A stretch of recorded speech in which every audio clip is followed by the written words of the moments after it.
Bonjour et bienvenue pour ce 106e épisode de Raptor Kiff.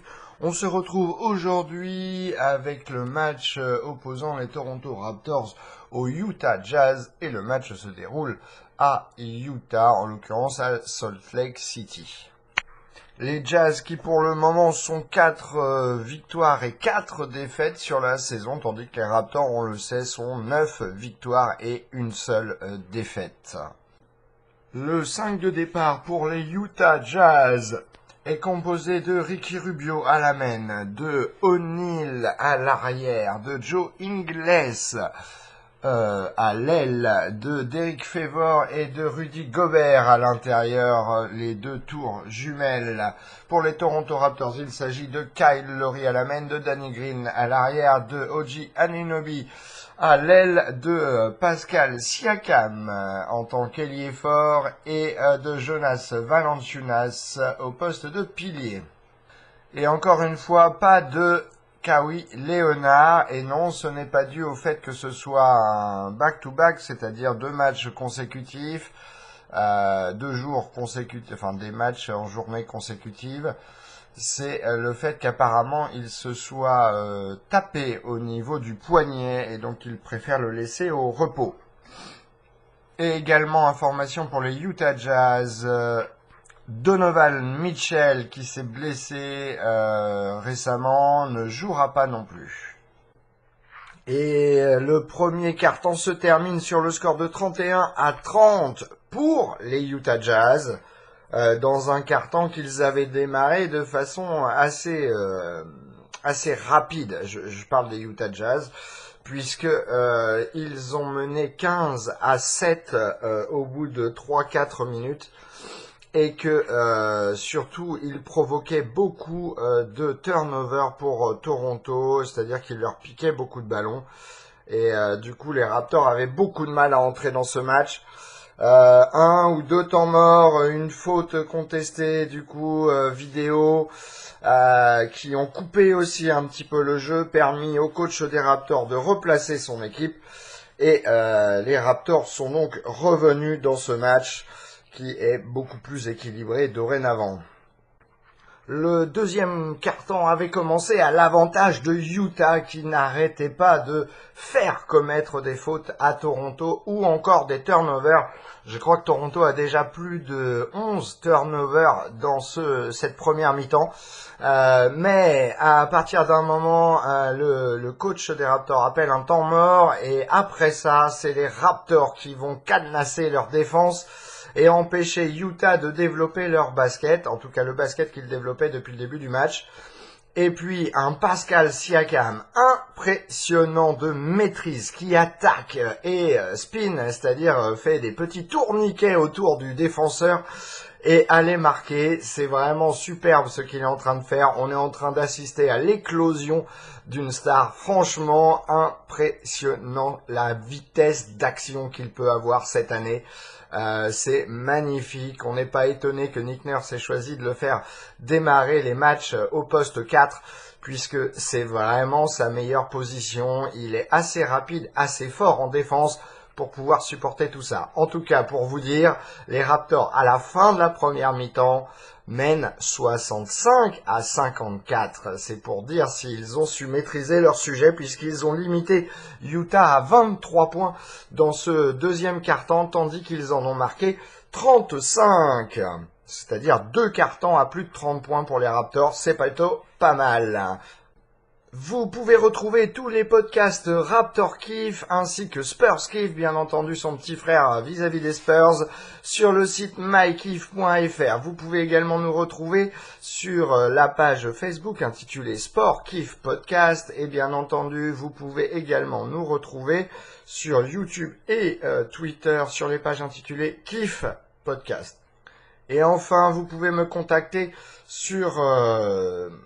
par mail, au mail suivant, contact@mykiff.fr, je l'épelle, contact@mykif.fr, contact@mykiff.fr.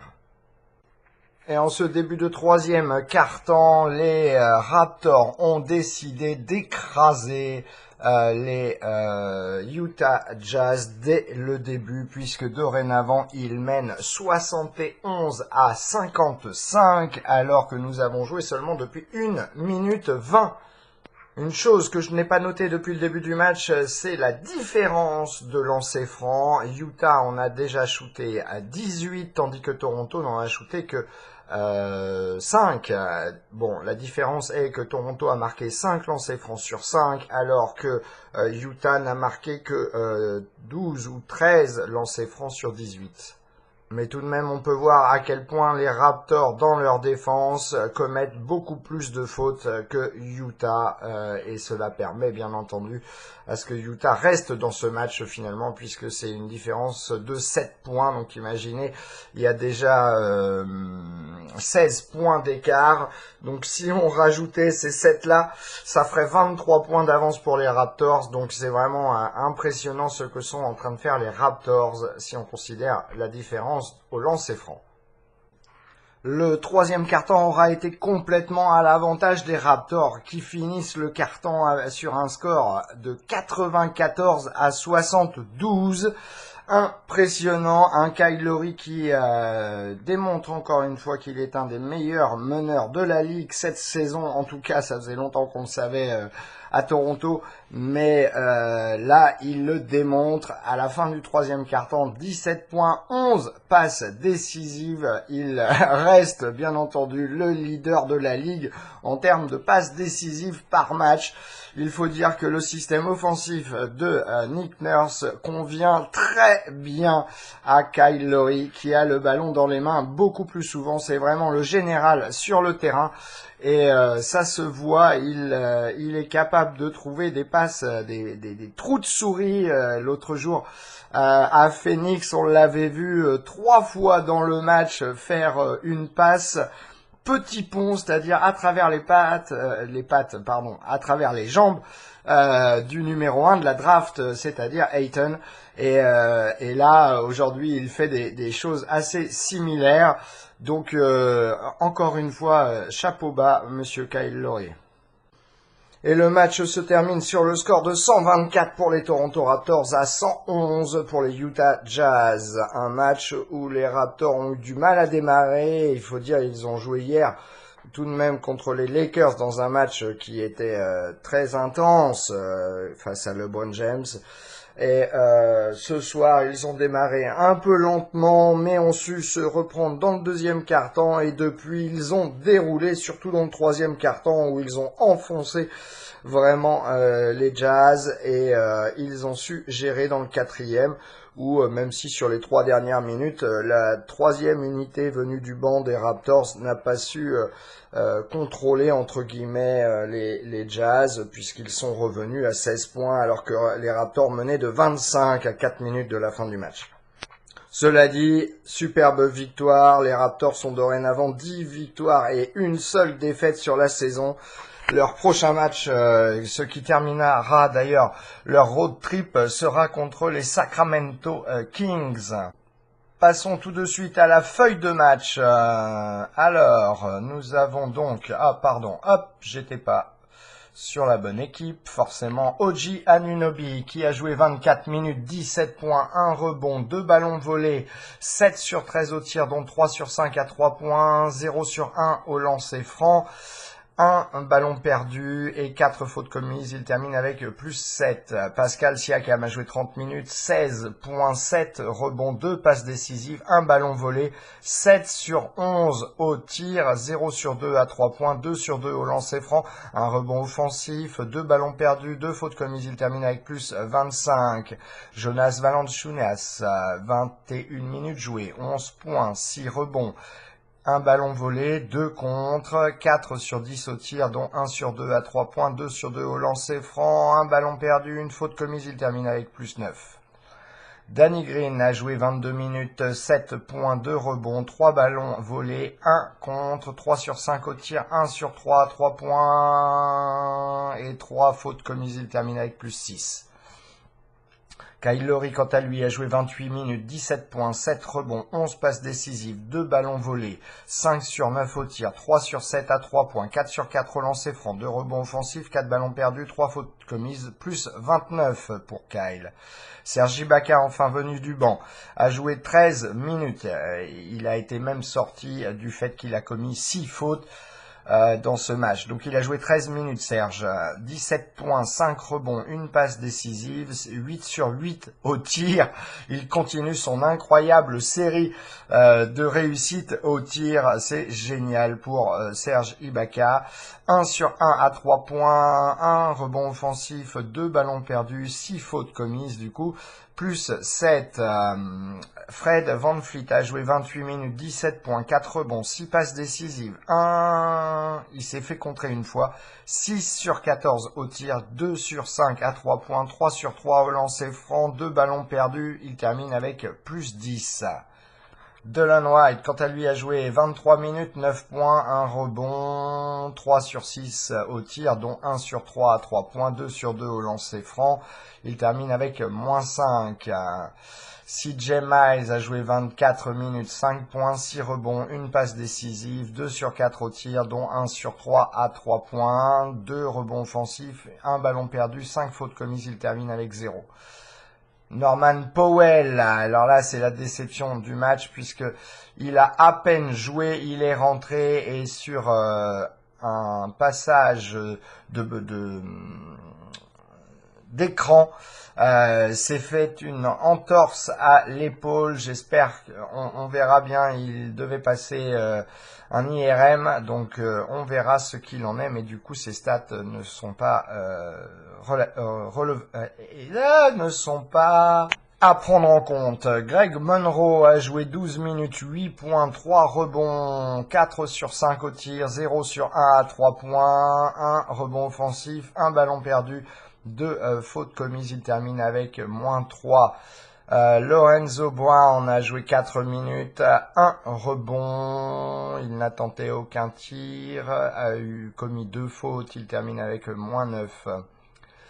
Malachi Richardson, c'est le dernier joueur à avoir joué pour les Raptors, a joué 4 minutes et il a tenté un tir qu'il a loupé, c'était un 3 points, et sinon il termine avec moins 9.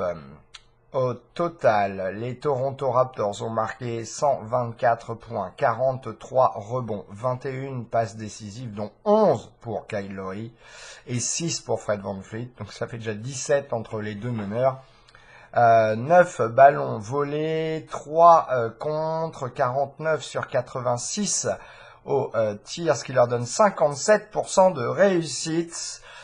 13 sur 33, 3 points, 39,4% de réussite, 13 sur 14 au lancer franc, 7 rebonds offensifs, 14 ballons perdus, 28 fautes commises. Et pour les Utah Jazz, je vais quand même vous donner les stats de Rudy Gobert. Rudy Gobert qui a joué 29 minutes, 14 points, 12 rebonds, 2 passes décisives, 1 ballon volé, 1 contre, 6 sur 9 au tir, 2 sur 4 au lancer franc, 3 rebonds offensifs, 2 ballons perdus, 2 fautes commises, il termine avec moins 4, ce qui est en gros un des meilleurs plus-minus de son équipe. Au total, les Utah Jazz ont marqué 111 points, 40 rebonds, 29 passes décisives, 10 ballons volés, 4 contre, 38 sur 86 au tir, ce qui leur donne quand même un 44,2% de réussite. Par contre, ils ont été mauvais aux 3 points, 8 sur 31, et à un moment donné, ils étaient 2 sur 17 dans la première mi-temps. Donc 8 sur 31, ce qui leur donne 25,8% de réussite, 27 sur 41, ce qui leur donne 65,9% de réussite, 12 rebonds offensifs, 12 ballons perdus, 19 fautes commises, et donc voilà pour les stats. Pour les plus et les moins de ce match, le gros plus bien entendu c'est Kyle Lowry qui continue son superbe démarrage de saison. Il est le leader de la ligue en passes décisives et on comprend mieux pourquoi, comme je le disais tout à l'heure, le système offensif installé par le coach Nick Nurse lui convient très très bien. Deuxième qui va à 3 joueurs en fait. Bon, tout d'abord 2 grosses plus pour Jonas Valanciunas et Serge Ibaka qui se partagent le poste de pilier avec Greg Monroe en troisième pilier. Et tous les trois ont fait un superbe boulot ce soir, même si Serge a été handicapé entre guillemets par les fautes, trop de fautes commises. Mais on le voit depuis le début de la saison, le poste 5 des Raptors est très très bien pris en charge par ces joueurs et cela fait vraiment plaisir car ils ont vraiment un bon duo, trio même au poste de pilier quand on prend en compte la façon de jouer de Serge Ibaka et Jonas Valanciunas. Alors il faut savoir qu'en fait Jonas Valanciunas à l'heure actuelle dans la ligue est le joueur le plus effectif, le plus efficace, en français, le plus efficace de la ligue, puisqu'en moins de 20 minutes jouées en moyenne par match, il marque une moyenne de environ 14 points, ce qui lui donnerait sur 36 minutes, d'après ce que j'ai compris, plus de 28 points par match. Donc c'est plutôt pas mal.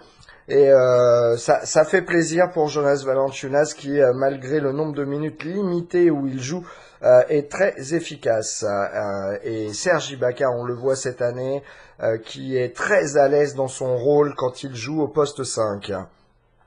Ensuite, un autre plus, un double plus encore une fois, mais cette fois-ci pas pour le même poste, c'est OG Anunoby et Pascal Siakam qui nous démontrent tous les deux à quel point ce sont des très bons choix de draft. Très tard dans la draft, puisque Pascal Siakam avait été choisi numéro 27 dans la draft en 2016, que OG Anunoby a été choisi 23 en 2017, et que ces deux joueurs montrent des aptitudes très très bonnes, à la fois en défense, mais à la fois en offense, pour deux choses complètement différentes. OG Anunoby pour sa capacité de shooter le 3 points, et maintenant de pénétrer, et un Pascal Siakam qui a une telle rapidité sur le court que même les meilleurs défenseurs que l'on pose contre lui ont du mal à le suivre. Ça, c'est génial. Je pourrais le comparer à Giannis Antetokounmpo dans le sens où il est tellement long et tellement rapide que quand il décide une action et qu'il reste en contrôle de lui-même surtout, puisque l'année dernière, il faut le dire quand même, il était toujours un petit peu comme s'il était dans l'urgence à chaque fois et souvent le ballon lui échappait un petit peu. Là, cette année, on voit bien à quel point il maîtrise beaucoup mieux le ballon et il a une façon de manœuvrer qui est très efficace. Donc deux gros plus pour ces deux joueurs-là. Et puis un autre plus, c'est pour Fred VanVleet qui, après avoir loupé des matchs dû à un problème avec son gros orteil, revient, et on le voit aujourd'hui, on l'avait déjà vu un petit peu dans les deux précédents matchs, mais bon, il avait du mal, et je l'avais dit, il n'était pas encore en rythme, et là aujourd'hui, impeccable. Franchement, impeccable, autant en défense qu'en offense. 6 passes décisives, c'est pour dire s'il est capable de distribuer lui aussi le ballon. C'est génial, parce que quand on voit comment Kyle Lowry est en train de distribuer à merveille, on se dit qu'avoir un backup, donc c'est-à-dire un remplaçant qui soit aussi bon que ça, c'est très très bon pour la suite, pour le futur des Raptors. Voilà, on se retrouve pour le prochain match qui aura lieu donc dans la nuit de mercredi à jeudi, où les Raptors se déplaceront à Sacramento pour affronter les Kings. Donc moi je vous dis à jeudi dans la journée, allez, ciao les copains!